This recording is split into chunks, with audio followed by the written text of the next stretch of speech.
it is too inefficient. Okay. Finally. So we're going to start now. Just so stand kind of like that. And now, front. All right. Are you ready? So I need everybody. Kevin, put that down. All right. So first, no, we're not going to act like that, Ruben. Put it down. I'll wait. Do you need to leave my classroom? Ruben, let's not act like that, please. All right, so who can tell me and remind the class what textual evidence is? Brian. Textual evidence is a sentence or words directly from a book or a sentence. Article, right? Any kind of source? Yeah. Good. Does anyone have something to add to that? A story. So anything that you directly take from a source and put those words down in your writing. Makes the readers believe that what you're saying. Okay, so Kevin moved on. So what he's saying is we use it, as Kevin said, because it helps your argument, right? Or your information. It's like, it's not only you saying it, but here's some other people saying the same thing or close to it. Great.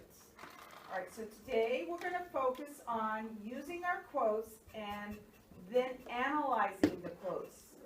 A lot of times in our essays, we're putting the quotes in, but we kind of leave it, and we don't explain why we use those quotes. Or we've used the quotes, but they don't make sense why you use those quotes.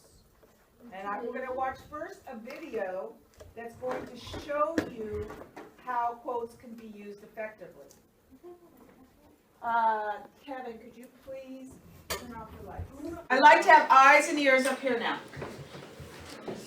All right, today we are working with textual evidence. We're going to dig in a little bit deeper to make sure we're using our quotes the correct way. James, can you please tell the class what am I learning today? How to use a quote correctly. How to use it correctly. You've been using it in your paragraphs and essays, but sometimes you're not using it correctly. So we're going to work on that.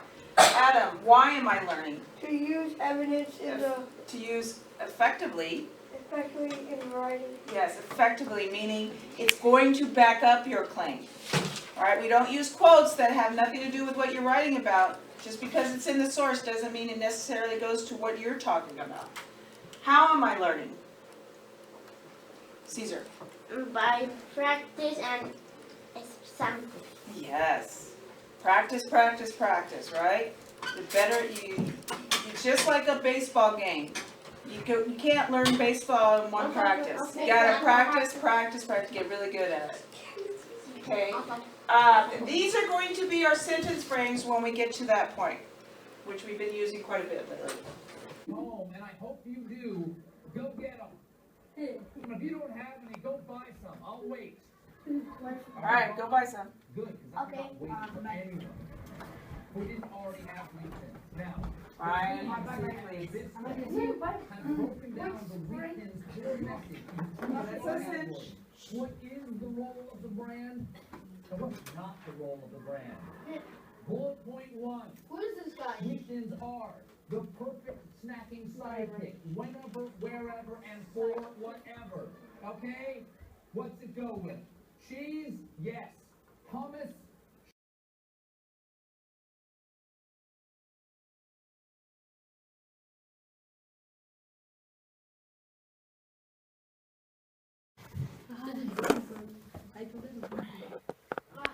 Okay, what I want you to notice here is he's taking the memo that he received from Weekends and he's just taking parts of what the memo says. He's not reading the entire thing. He's quoting certain parts.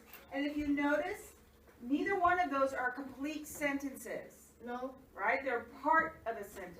Yeah. So that's something I know you're still working on. You don't have to write the complete sentence when you're writing a quote, as long as you get the important information. All right, here we go. And also, if they are shown out of the box, like in a bowl, there should only be a max of 16. So remember, everyone, quote, a snack for anyone who is actively seeking experiences. Those experiences do not include the experience of eating 17 crackers. And you know what? That is the way it should be. Because when you